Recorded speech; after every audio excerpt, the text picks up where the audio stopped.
तो जैसे कि हमने लास्ट एपिसोड के अंदर देखा था, लिन फैमिली का वो सर्वेंट जो होता है वो आगे लुओ चैन को हिलाने की कोशिश करता है, लेकिन वो उसे नहीं हिला पाता। जो देखकर वो बोलता है कि मैं इसे नहीं हिला पा रहा। जोस उनका दूसरा सर्वेंट जो होता है वो गुस्से में उस सर्वेंट को वहां से धक्का देते हुए उसे बोलता है कि तुम यहाँ से दफा हो जाओ। तुम्हें अपने ऊपर शर्म आनी चाहिए कि तुम एक मामूली से पर्सन को भी यहाँ से उठाकर नहीं फेंक पा रहे। तो ठीक है, मैं इस काम को अपने हाथों से करूंगा। और अब इतना बोलते के साथ ही वो बंदा जो होता है वो लुओ चैन की गली को पकड़ लेता है और गली को पकड़कर उसे उठाते हुए बोलता है कि यहाँ से दफा हो जाओ। और इतना बोलकर वो लुओ चैन को हिलाने की कोशिश करता है, लेकिन हम देखते हैं कि वो लुओ चैन को टस से मस भी नहीं कर पाता। लेकिन हम देखते हैं कि इस हरकत के कारण अब जो लुओ चैन होता है उसे उसके ऊपर गुस्सा आने लगता है और वो गुस्से में उस बंदे की तरफ देखते हुए उससे बोलता है कि क्या तुम्हारा हो गया? अगर तुम्हारा हो गया है तो यहाँ से दफा हो जाओ।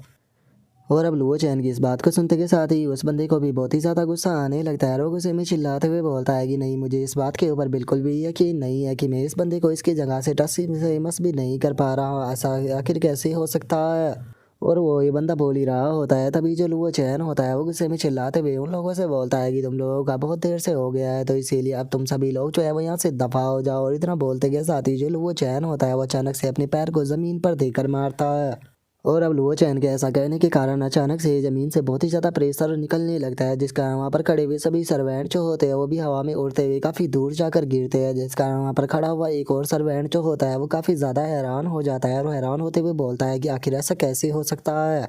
और अब वो गुस्से में चिल्लाते हुए जो लुओ चैन होता है उसे बोलता है कि बास्टर्ड, तुम्हारी हिम्मत कैसे हो गई मेरी लिन फैमिली के अंदर आकर लिन फैमिली के लोगों के ऊपर अटैक करने की? क्या सच में तुम्हें ऐसा लगता है कि लिन फैमिली की टेरिटरी के अंदर आकर तुम कुछ भी कर सकते हो? जो सुनते के साथ ही एक और सर्वेंट जो होता है वो उस सर्वेंट से बोलता है कि बटलर लिन, मुझे लगता है कि हम लोगों को लिन फैमिली के जो एक्सपर्ट है उन्हें बुला लेने चाहिए, क्योंकि ये बास्टर्ड जो है वो बहुत ज़्यादा पावरफुल है, हम इसे नहीं हरा पाएंगे।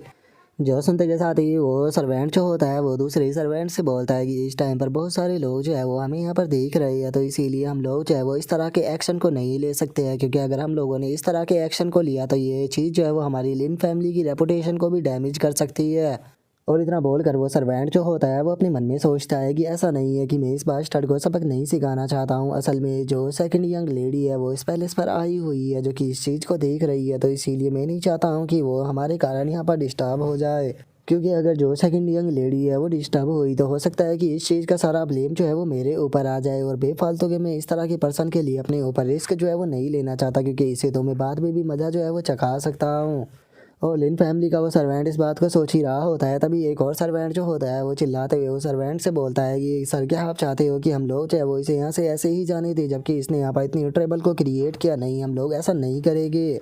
जो सुनते के साथ ही वो सर्वेंट जो होता है वो बाकी सर्वेंटों से बोलता है कि तुम लोगों को टेंशन लेने की कोई ज़रूरत नहीं है। जो ड्रैगन रोड रिज की एंट्रेंस है उसकी डिफ़िकल्टी को मैक्स आउट पर कर दो, चाहे कुछ भी क्यों ना हो जाए, लेकिन हम लोग जो है वो इसे अंदर जाने नहीं देंगे और उसके बाद में यहाँ पर इसकी बेइज्जती जो है वो करेंगे। क्योंकि मैं जानता हूँ कि लिन फैमिली के अंदर आने का इसका केवल एक ही रीज़न है कि ये ड्रैगन रोड रिज जो है उसके अंदर जाना चाहता है, तो इसीलिए चाहे कुछ भी क्यों ना हो जाए लेकिन हम लोग इसे ड्रैगन रोड रिज के अंदर नहीं जाने देने वाले। और उसके इतना बोलते ही हम देखते हैं कि लुओ चैन अपने साथियों के साथ में वहाँ से जाने लगता है। और कुछ ही पल में हम देखते हैं कि वे लोग जो होते हैं वो ड्रैगन रोड रिज जो होता है उसके सामने आ जाते हैं, जहाँ पर कि एक एंट्रेंस बना हुआ होता है, जिसे देखने के बाद में क्रेजी शोरमैन जो होता है वो बोलता है कि यंग मास्टर वाले मुझे अलाउ कीजिए ताकि मैं जाकर जो ये एंट्रेंस की पावर है उसे चेक कर सकूँ। और अब इतना बोलते के साथ ही क्रेजी शोरमैन जो होता है वो अपनी पूरी पावर लगाते हुए जो एंट्रेंस होता है सीधे उससे जाकर टकराता है, लेकिन कुछ अजीब होता है और वो उससे रिफ्लेक्ट होकर पीछे आकर गिरता है। और अब इस चीज़ को देखकर जो क्रेजी शोरमैन होता है वो अपने सर को पकड़ते हुए बोलता है कि ये तो बहुत ज़्यादा अजीब है, आखिर यहाँ पर जो ये बैरियर है ये इतना ज़्यादा स्ट्रॉन्ग क्यों है? क्योंकि मैं तो इसे यहाँ पर पार भी नहीं कर पा रहा, लेकिन ऐसा तो नहीं होना चाहिए था। जो सुनते के साथ ही लिंगीवान जो होती है वो बोलती है कि यहाँ पर जो ये एनर्जी बैरियर है इसे इसीलिए लगाया गया है ताकि जो कल्टीवेटर है उसे अंदर जाने से रोका जा सके, लेकिन यहाँ पर जो ये बैरियर है इसकी पावर को देखकर ये कहना गलत नहीं होगा कि होली रियलम या फिर जो निस्टेंट सोल रियलम है उसके कल्टीवेटर भी इसके अंदर नहीं जा पाएंगे। और पता नहीं क्यों लेकिन मुझे ऐसा फील हो रहा है कि जो ये लिन फैमिली के सर्वेंट है इन्होंने यहाँ पर ये चीज़ जो है वो जानबूझकर की है ताकि ये लोग हमें अंदर जाने ना दे सके। और अब इतना बोलकर वो जो कल्टीवेशन के लेवल होते हैं उसके बारे में बताने लगती है कि ट्रांसडेट रियलम से ऊपर जो होली डाउ रियलम होता है वो आता है, और जो होली डाउ रियलम होता है उसके ऊपर डिवाइन रियलम आता है, और केवल मुझे लगता है कि यही कल्टीवेटर इसके अंदर जा सकते हैं। जो संत के साथ ही क्रेजी शोर मैन जो होता है उसे काफ़ी ज़्यादा गुस्सा आ जाता है और वो गुस्से में चिल्लाते हुए बोलता है कि क्या केवल होली डाउ रियलम या फिर उससे ऊपर के जो कल्टीवेटर है वही उसके अंदर जा सकते हैं? लेकिन ये क्या कुछ ज़्यादा ही नहीं हो गया? क्योंकि अगर हॉलीडाउरियलम की बात की जाए तो हॉलीडाउरियलम जो होता है वो बहुत ही ज़्यादा ऊपर आता है। मेरे हिसाब से केवल ही कुछ लीडर ऐसे होंगे जो कि हॉलीडाउरियलम पर हो, लेकिन क्या सच में इन लोगों को ऐसा लगता है कि ये लोग हॉलीडाउरियलम के कल्टीवेटरों को ऐसे ही ढूंढ लेंगे? ये तो साफ साफ है कि ये हमें ही बस अंदर जाने नहीं देना चाहते। जो सुनकर लुओ चैन जो होता है वो बैरियर की तरफ बढ़ते हुए बोलता है कि ठीक है चलो मैं इसे चेक कर देखता हूँ। और इतना बोलते के साथ ही अब जो लुओ चैन होता है वो उस बैरियर की तरफ बढ़ने लगता है। और अब जैसे ही लुओ चैन उस बैरियर के पास में जाता है तो अचानक से बैरियर के अंदर से एनर्जी निकलने लगती है। और अब इस चीज़ को देखने के बाद में जो लिन फैमिली का वो सर्वेंट होता है वो हंसते हुए बोलता है कि क्या ये बच्चा अपनी इस कल्टीवेशन के साथ में इस बैरियर को पास करना चाहता है? मुझे लगता है कि इसे इसकी अगली ज़िंदगी की भी कल्टीवेशन लगेगी इस बैरियर को पार करने में। और लिन फैमिली का ये सर्वेंट बोल ही रहा होता है, लेकिन तभी हम देखते हैं कि जोल वो चैन होता है वो बहुत ही आसानी से वहाँ पर लगा हुआ बैरियर तोड़ देता है, जिसे देखने के बाद में क्रेजी शॉर्ट मैन भी बहुत ही ज़्यादा खुश हो जाता है। और जो लिन फैमिली का वो सर्वेंट होता है वो इस चीज़ को देखकर बहुत ज़्यादा हैरान हो जाता है।